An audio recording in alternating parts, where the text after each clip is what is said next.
Bonjour à tous, je suis très heureux d'être ici avec vous pour partager une étude finlandaise publiée en 2016 qui compare la taille du grand fessier chez de nombreuses athlètes féminines engagées dans différents sports.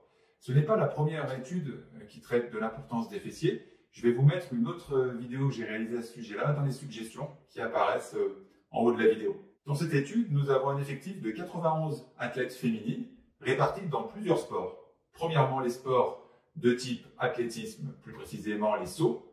Dans l'étude, ce sont des sauteuses en longueur et des triples sauteuses. On a les sports avec changement de direction. Dans l'étude, ce sont des joueuses de squash et des joueuses de soccer. On a aussi les sports à haut niveau de force. Ici, c'est le powerlifting. Et on a ensuite les sports plutôt d'endurance. Endurance course à pied pour un groupe et endurance natation pour un groupe. Tous ces groupes de sportifs de niveau national et plus, donc avec un effectif global de tous ces sports de 91 athlètes, est comparé à un groupe contrôle de personnes physiquement actives, des femmes aussi évidemment, avec un effectif de 20 personnes. On entend par physiquement actives des gens qui font de l'activité physique 3 heures par semaine. Avant de rentrer dans le détail des résultats de cette étude, pensez bien à aller vous abonner à ma newsletter. Si vous appréciez le travail que je fournis, une fois par semaine, dans ma newsletter qui s'appelle La Pépite, je produis une vidéo ou un article inédit. Le résultat de cette étude montre que les sportives à haut niveau d'impact pliométrique, saut en longueur, triple saut, plus les sportives avec changement de direction dans leur sport, squash ou soccer, ainsi que les sportives qui pratiquent le powerlifting, ont un volume musculaire du grand fessier statistiquement supérieur au groupe contrôle de femmes pourtant déjà physiquement actives. Ce résultat a été mesuré grâce à de l'IRM.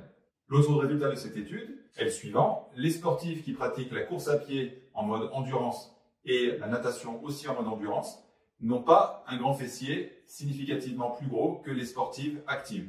Alors en ce qui concerne la natation, on peut déjà tout de suite mettre une limite à ce résultat. En natation, à part embrasse, le mode de propulsion est le membre supérieur. Donc c'est normal que le grand fessier soit faiblement impacté. Par contre, pour la course d'endurance type course à pied, là le résultat est plus surprenant de voir que entre les coureuses d'endurance en course à pied et le groupe contrôle, il n'y a pas de différence significative dans la taille du grand fessier. Mais rappelons-nous quand même que le groupe contrôle sont des femmes qui sont physiquement actives et qui s'entraînent 3 heures par semaine. Alors comme on ne sait pas exactement ce qu'elles font dans ces 3 heures d'entraînement libre par semaine, peut-être qu'elles font déjà aussi de la course à pied. Donc ces résultats sont surprenants, mais on peut très bien les expliquer. Pour une application de terrain, on peut dire la chose suivante. Si vous êtes une femme et que vous voulez augmenter le volume de votre grand fessier, alors il faut intégrer dans votre préparation physique des mouvements de type powerlifting. Donc là, on pense au soulevé de terre et au squat, puisque ce sont des mouvements polyarticulaires qui impliquent une grande force dans les extenseurs de hanches, donc dans le grand fessier. Et il faut aussi intégrer des mouvements avec changement de direction, des mouvements de sprint et des mouvements de saut, puisque dans l'étude, on a des joueuses de squash, des joueuses de soccer, des sauteuses en longueur et des triples sauteuses. Donc, si on veut extrapoler ce résultat, on se rend compte que finalement, l'activité où on retrouve le plus dans un seul sport, le plus de toutes ces stimulations, c'est finalement le crossfit. Ce qui explique que quand on regarde les athlètes de haut niveau en crossfit, on se rend compte que celles-ci ont effectivement un volume du grand fessier impressionnant, mais elles pratiquent des activités de force de type squat, soulevé de terre et tous les mouvements de triple extension, plus des mouvements de saut. Elles sautent beaucoup sur des box. Il y a aussi de la course à pied, peut-être pas encore beaucoup de changements de direction, mais comme le crossfit évolue très vite, pourquoi pas. Et finalement, c'est dans ce type de sport-là qu'on obtient les meilleurs résultats pour obtenir rapidement, si je puis dire, un volume du fessier augmenté.